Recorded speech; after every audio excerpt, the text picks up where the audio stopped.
Yes. Hello, students.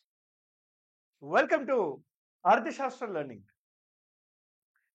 Indian polity current affairs 2024 భాగంలో మనము 10 land mark supreme court judgements అనేవి ఈ సిరీస్ అనేది స్టార్ట్ చేసాం. ఈ సిరీస్లో భాగంగా ఆల్రెడీ మనము 5 సుప్రీంకోర్టు ల్యాండ్ మార్క్ జడ్జిమెంట్స్ అనేవి కంప్లీట్ చేసుకున్నాం. ఇది మనకి 6th ల్యాండ్ మార్క్ జడ్జిమెంట్. ఈ 5 ల్యాండ్ మార్క్ జడ్జిమెంట్స్ కూడాను రైట్ దీని రిలేటెడ్గా రాజ్యాంగానికి సంబంధించిన విషయాలు కానీ లేదా ఏ ఆర్టికల్కి సంబంధించిన విషయాలు కానీ లేదా దీని యొక్క బ్యాక్గ్రౌండ్ కానీ సుప్రీంకోర్టు కేసులు కానీ అమెండ్మెంట్స్ కానీ ఇవన్నీ చూడడం జరిగింది. ఈ యొక్క సిరీస్ ఏదైతే ఉందో ఇది చాలా utmost important for all the competitive exams, specially your prelims UPSC and mains UPSC, right, and equally important to your APPSC and TGPSC group 1 group 2 exams. ఈ మధ్య పేపర్ ప్యాటర్న్ అనేది చాలా పీక్స్కి వెళ్ళిపోయిందండి. చాలా కాన్సెప్ట్ అడుగుతున్నాడు. పేపర్ అనేది జీకే మాదిరిగా అడగట్లేదు, జీకేలు అడగట్లేదు. ఇప్పుడు జీకే కానీ ఐక్యూ టెస్టింగ్ కానీ పక్కకి వెళ్ళిపోయాయి. అన్నీ కూడాను కాన్సెప్ట్ అండ్ ఇంటర్లింకింగ్ అనేది ప్రాధాన్యత ఎక్కువ ఇస్తున్నాడు. APPSC group 1 mains prelims paper చూడండి మీరు ఒకసారి, చాలా కాన్సెప్ట్ ఉంటుంది. యూపీఎస్సి ప్రిలిమ్స్ కాన్సెప్ట్ బేస్డ్గా ఉంటుంది. కొద్దిగా టీజీపీఎస్సి గ్రూప్ 1 ప్రిలిమ్స్లో ఫ్యాక్ట్స్ ఉన్నాయి, అక్కడ కూడా కొన్ని కాన్సెప్ట్స్ ఉన్నాయి. ఫర్ ఎగ్జాంపుల్ మనకి I remember there is a question asked on right to vote, right, article 21 మీద క్వశ్చన్ అడిగారు. సో కాన్సెప్ట్ రిలేటెడ్ క్వశ్చన్స్ అనేవి మైగ్రేట్ అవుతూ ఉన్నారు అందరు కూడా. మీరు ఇంకా ఆర్టికల్స్ 14 ఏంది, 15 ఏంది, 16 ఏంది ఇవి చదువుకుంటే కాదు, ఇంటర్లింకింగ్ అనేది నేర్చుకోవాలి. డీప్గా వెళ్ళాలి, సబ్జెక్ట్లోకి మునిగిపోవాలి. అన్ని సబ్జెక్ట్స్ అంతే, ఇది ఒకటే కాదు, అన్ని సబ్జెక్ట్స్ మీద మునిగిపోతేనే మీకు ర్యాంక్ అనేది వచ్చే అవకాశాలు చాలా ఎక్కువగా ఉంటాయి. ఈరోజు 6th కేసు చూద్దాం మనం, కేసు నెంబర్ 6. ఈ 6th కేసు చూసే ముందు మీ అందరికీ అనౌన్స్మెంట్. మనకి Andhra Pradesh public service commission group 2 exam వచ్చేసి ఫిబ్రవరి 2025లో ఉంది. 2025 ఫిబ్రవరిలో ఉంది. మనకి 2025 ఫిబ్రవరిలో ఏదైతే Andhra Pradesh public service commission exam ఉందో దీనికి సంబంధించి comprehensive course 80 hours plus concept based comprehensive course ఉంటుంది. కరెంట్ అఫైర్స్ ఉంటాయి, అమెండ్మెంట్స్ ఉంటాయి, రైట్. అయితే కరెంట్ అఫైర్స్ మీద వీడియో ఎక్స్ప్లెనేషన్ ఉంటుంది. చాలా డీటెయిల్డ్గా లేటెస్ట్ అమెండ్మెంట్స్ కానివ్వండి, సుప్రీంకోర్టు జడ్జిమెంట్స్ కానివ్వండి, ఇవన్నీ కూడా డీటెయిల్డ్గా ఈ కోర్సులో అనేది ఉంటుంది. అదే కాకుండా మీరు టాపిక్ వైజ్ ప్రాక్టీస్ చేయడానికి ఒక 1000 MCQs కూడా దీంట్లో అవైలబుల్గా ఉంటాయి. ఈ కోర్స్ అనేది మీకు 70 out of 75 మార్క్స్ వచ్చే విధంగా టార్గెట్ అనేది చేస్తున్నాం. ఇది స్పెసిఫికల్లీ ఏపీపీఎస్సి గ్రూప్ 2 కంటెంటే. సో దీనికి ఈ సిలబస్ తగ్గట్టుగానే మార్పులు చేర్పులు వీడియోస్ అన్ని కూడాను పెట్టడం జరుగుతుంది. అయితే ప్రతి వారము దీంట్లో నేను ఒక లైవ్ సెషన్ తీసుకుంటాను. ఈ కోర్సులో రైట్ లైవ్ సెషన్ అనేది ఉంటుంది. ఈ లైవ్ సెషన్లో మీకు డౌట్ క్లియరింగ్స్ కానివ్వండి, లేదా నేను ఏదైనా యాడ్ ఆన్ చేయాలన్నా ఇవన్నీ కూడాను దీని ద్వారా ఇస్తూ ఉంటాను మనకి. సో లైవ్ సెషన్స్ అనేవి ఎక్కువగా ప్రాధాన్యత అనేది మీకు ఇంపార్టెంట్. ఎగ్జామ్ వరకు కూడాను మనం కనెక్ట్గా ఉండడానికి, మీకు నా నుంచి ఏమైనా డౌట్స్ అయినా ఏమైనా డైరెక్ట్గా అడగడానికి ఈ లైవ్ సెషన్ అనేది ఈజీగా పనికొస్తుంది అనమాట. సో ఈ కోర్స్ అనేది ఫిబ్రవరిలోనే ఎగ్జామ్ ఉంది కాబట్టి సో ఆ విధంగానే డిజైన్ చేయబడింది అనమాట. ఆ విధంగానే డిజైన్ చేయబడింది. అంటే సపోజ్ ఫిబ్రవరిలో అంటే ఆల్మోస్ట్ ఒక 3 మంత్స్ ఉంది ఎగ్జామ్కి. సో మనకి 45 days కోర్స్ ఉంటుంది దీంట్లో, మరియు 3 నెలలకి కోర్స్ ఉంటుంది. 45 daysకి వచ్చేసి రైట్ ఐ థింక్ 299 రూపీస్కి ఉంటుంది. 3 monthsకి వచ్చేసి 499కి ఉంటుంది. ఇది 3 months వ్యాలిడిటీతో వస్తుంది. 45 days కూడా ఉంటుంది. 299 కావాలంటే 45 days. ఎవరైతే ఆల్రెడీ పాలిటీ 2-3 సార్లు చదివేశారో మీరు క్విక్గా రివిజన్ చేస్తారంటే ఇంటూ 2x కానీ ఇంటూ 2.5x కానీ దీని ద్వారా మీరు ఇది పాలిటీ కోర్స్ అనేది ఈజీగా కంప్లీట్ చేయవచ్చు. So I fully recommend this course. Right live sessions ఉంటాయి. రైట్ మనకి topic polity current affairs with video explanation గానీ, టాపిక్ వైస్ ప్రాక్టీస్ ఎంసీక్యూస్ గానీ ఇవన్నీ ఉంటాయి కాబట్టి right it will fetch you definitely 70 out of 75. ఇక ఆ 5 మార్కులు అంటారా, అది చెప్పలేము మనం. It's very difficult. మీకే కాదు, నాకే కాదు, అందరికీ కూడా ఇట్స్ వెరీ డిఫికల్ట్. ఈ 5 అదే అవుట్ ఆఫ్ సిలబస్ ఉండొచ్చు, కొన్ని తెలియని క్వశ్చన్స్ ఉండొచ్చు, కొన్ని మరీ ఫ్యాక్చువల్ క్వశ్చన్స్ ఉండొచ్చు. 1-2 ఇస్తాడు కదా, తప్పరు మనకి. సో ఆ ఉద్దేశంలో ఆ 5 దేవుడు కొట్లేద్దాం, 70 అనేది మనం లక్ష్యంగా సాధించుకుందాం. So case number 6. Case number 6. ఈ కేస్ నెంబర్ 6 అనేది చాలా ఇంపార్టెంట్ మనకి. Indian Medical Association versus Union of India case. ఇది చాలా వార్తల్లో కూడా ఉంది. ఈ Indian Medical Association versus Union of India కేసులో సుప్రీం కోర్టు కంటెంప్ట్ ఇష్యూస్ జారీ చేసింది పతాంజలి మీద.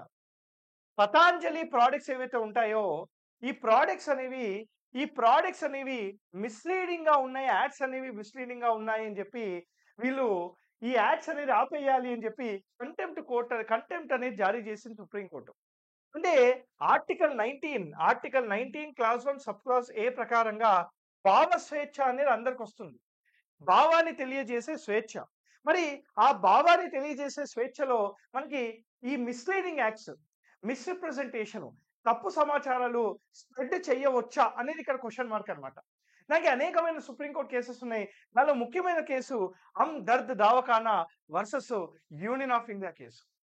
ఈ Dard Dawakhana versus Union of India కేసులో వీళ్ళు ఏం చేశారంటే, you come to my hospital and 100% నీకు ట్రీట్మెంట్ ఉంటుంది, ఎలాంటి జబ్బులు ఉండవు అని చెప్పి ఒక యాడ్ వేశారు.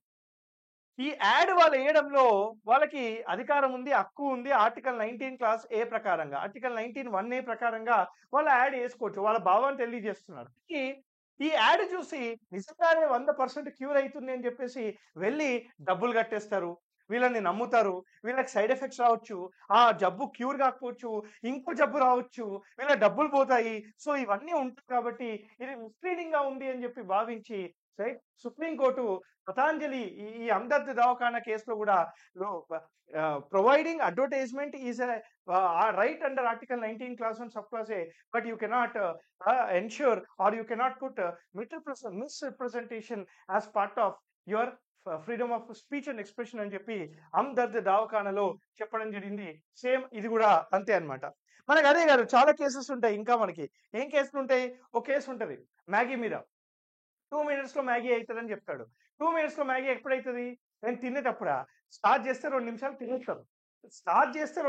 తినేస్తాం. So that is not the thing. మనకి మ్యాగీ 2 minutes లో అవుతుంది అనేది కూడాను మనకి మిస్లీడింగ్ గానే ఉంటుంది అనమాట. So Indian Medical Association versus Union of India కేసులో మిస్లీడింగ్ గా ఉంది అని చెప్పేసి మనకి సుప్రీంకోర్టు ఇది చెప్పడం జరిగింది. దీనికి సంబంధించి మనం ఏం నేర్చుకోవాలి? ఆర్టికల్ 19 క్లాస్ 1A కానీ 19 క్లాస్ 2 కానీ దీనికి సంబంధించిన ఆంక్షలు, రీజనబుల్ రిస్ట్రిక్షన్స్ కానీ మనం ఒక్కసారి చూసేద్దాము ఈ వీడియోలో. So what is article 19 clause 1 sub clause A? Article 19 clause 1 sub clause A talks about freedom of right speech and expression.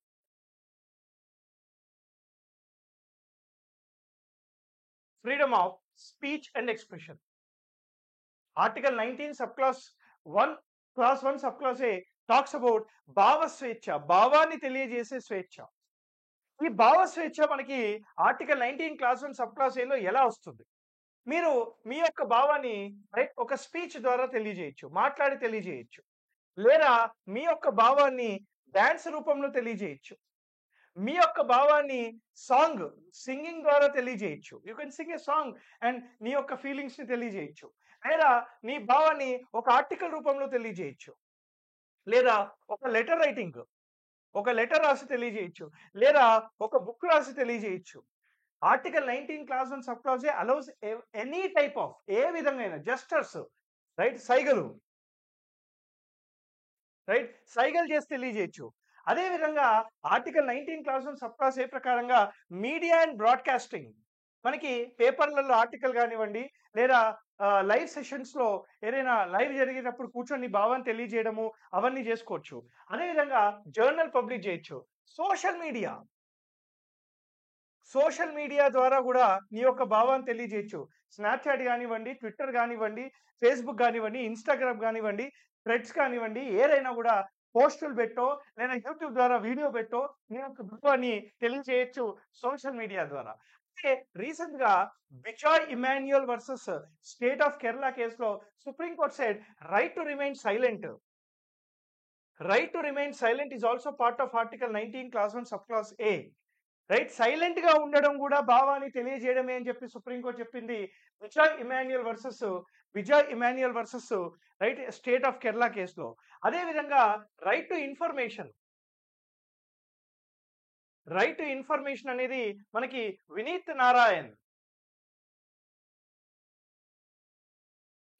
Narayan versus Union of India కేసులో సుప్రీంకోర్టు ఇన్ఫర్మేషన్ అనేది తెలుసుకోవడం కూడా ఆర్టికల్ 19 క్లాస్ 1 సబ్ క్లాస్ ఏలో భాగం అని చెప్పింది.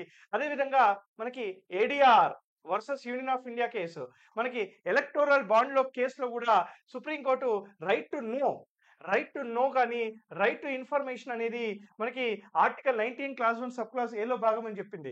Right to remain silent is also part of మనకి article 19 clause 1 sub clause A. Bijoe Emmanuel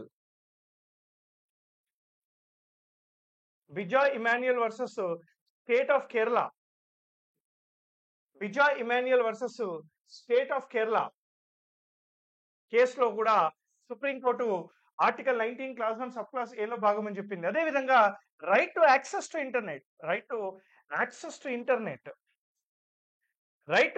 internet is also part of article 19 clause 1 sub clause A మరియు article 19 clause 1 sub clause G అని కూడా చెప్పింది. ఏ కేసులో sir? Anuradha Bhasin versus state of Jammu and Kashmir కేసులో. Supreme Court said right to access to internet is part of article 19 clause 1 sub clause A అన్నమాట. అంటే మీరు ఒక్కసారి ఇక్కడ గమనిస్తే మనకి ఆర్టికల్ 19 క్లాస్ 1 సబ్ క్లాస్ ఏలో freedom of speech and expression లో ఇవన్నీ కూడాను భావాన్ని తెలియజేసే విధంగా ఉన్న హక్కులు. కానీ ఆర్టికల్ 19 అనేది అబ్సల్యూట్ అంటే కాదు. It is not absolute. ఖచ్చితంగా వచ్చే హక్కు కాదు. రైట్, ఖచ్చితంగా వచ్చే హక్కు కాదు అంటే ఎలా వస్తుంది సార్ అంటే ఆంక్షలతో కూడిన హక్కులు, రిస్ట్రిక్షన్స్ ఉంటాయి, ఆంక్షలు అనేవి ఉంటాయి. రైట్, ఈ రిస్ట్రిక్షన్స్ ఎలా ఉంటాయంటే రీజనబుల్ గా ఉంటాయి. అందుకే దాన్ని డాక్ట్రిన్ ఆఫ్ రీజనబుల్ రిస్ట్రిక్షన్స్ అని అంటాము. నీకు భావ స్వేచ్ఛ ఉంది కదా అని చెప్పి దేశాన్ని తిడితే ఊరుకుంటావా? ఇంకో వ్యక్తిని డిఫేమ్ చేస్తే ఊరుకుంటావా? 2 వర్గాల చిచ్చుని పెడితే ఊరుకుంటావా? సో ఇలాంటి యొక్క భావ స్వేచ్ఛ నువ్వు మిస్యూజ్ చేస్తే నీ మీద ప్రభుత్వము యాక్షన్ తీసుకుంటుంది. 19 clause 2 article 19 clause 2 of the Indian constitution provides reasonable restrictions. అంటే ఈ యొక్క అంశాల మీద నీ యొక్క భావ స్వేచ్ఛ మీద ఆంక్షలు పెట్టవచ్చు ప్రభుత్వం అని చెప్పి రాజ్యాంగంలోనే రాస్తుంది. అదేంటి సార్ అంటే నీ యొక్క భావ స్వేచ్ఛ అనేది దేశం యొక్క ఐక్యతకు విరుద్ధంగా వెళ్ళినప్పుడు, నీ యొక్క భావ స్వేచ్ఛ అనేది దేశం యొక్క సెక్యూరిటీకి విరుద్ధంగా వెళ్ళినప్పుడు, నీ యొక్క భావ స్వేచ్ఛ అనేది రెండు దేశాల మధ్యలో, ఇండియా మరియు వేరే దేశం మధ్యలో చిచ్చు పెట్టేలా ఉన్నప్పుడు. ఫర్ ఎగ్జాంపుల్ నిపుణ్ శర్మ గారు అనుకుంటా, రైట్, నిపుణ్ శర్మ గారు ఒక మీడియా షోలో ఏదో ఒక వ్యాఖ్య చేసినందుకు గాను ఇండియా మరియు మిడిల్ ఈస్ట్ కంట్రీస్ యొక్క రిలేషన్స్ అనేవి దెబ్బతిన్నాయి. అదేవిధంగా నీ యొక్క భావ స్వేచ్ఛ అనేది పబ్లిక్ ఆర్డర్ కి విరుద్ధంగా ఉంటే నీ మీద ప్రభుత్వం యాక్షన్ తీసుకుంటుంది. నీ యొక్క భావ స్వేచ్ఛ అనేది డీసెంట్ గా ఉండాలి, మోరల్ గా ఉండాలి, మంచి మాత్రమే స్ప్రెడ్ చేయాలి. చెడు స్ప్రెడ్ చేస్తే, సమాజంలో చెడు స్ప్రెడ్ చేస్తే నీ మీద యాక్షన్ తీసుకుంటారు.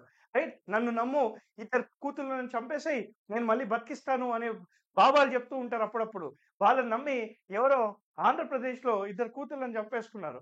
సో భావ స్వేచ్ఛ అనేది డీసెన్సీ మరియు మొరాలిటీని మాత్రమే స్ప్రెడ్ చేసే విధంగా ఉండాలి.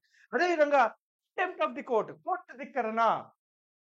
Article 129 talks about Supreme Court contempt of the court. Article 215 talks about High Court contempt of the court. నీ యొక్క భావ స్వేచ్ఛ అనేది కోర్టుకి అగెయిన్స్ట్ గా ఉండకూడదు, కోర్టుకి ధిక్కరించేలా ఉండకూడదు.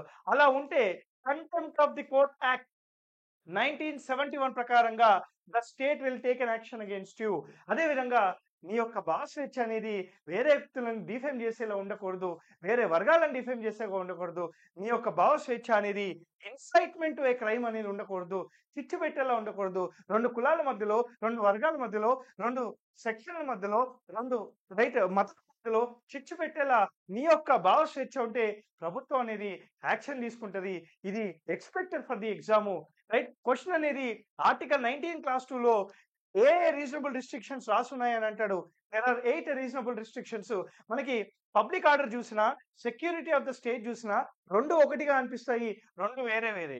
Sovereignty and integrity of the India గాని, లేదా మనకి డీసెన్సీ మొరాలిటీ గాని, ఇవన్నీ కూడాను వేరే వేరే గుర్తుపెట్టుకోవాలి. అయితే ఆర్టికల్ 19 క్లాస్ 2 లో సెడిషన్ అనేది రాసి లేదు. Sedition is not there. Section 124A of IPC, section 124 capital A of IPC deals with sedition. Sedition అనేది మనకి ఇక్కడ రాసి లేదు. So article 19 clause 1 sub clause A ప్రకారంగా భావ స్వేచ్ఛ అనేది వస్తుంది. భావ స్వేచ్ఛ వచ్చింది కదా అని చెప్పి ఏది పడితే అది మాట్లాడితే, దేశానికి విరుద్ధంగా మాట్లాడితే, తప్పు ఇన్ఫర్మేషన్ మాట్లాడితే ప్రభుత్వం నీ మీద యాక్షన్ తీసుకుంటుంది.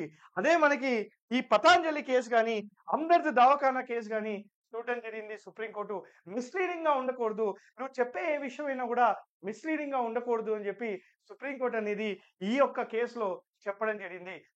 19 లో right, last but not the least, article 19 లో మనకి టోటల్ గా 7 టైప్స్ ఆఫ్ ఫ్రీడమ్స్ అనేవి 1950 లో గ్యారంటీ చేస్తే, ప్రస్తుతానికి ఒకటి పోయి టోటల్ గా 6 ఫ్రీడమ్స్ అనేవి ఉన్నాయి.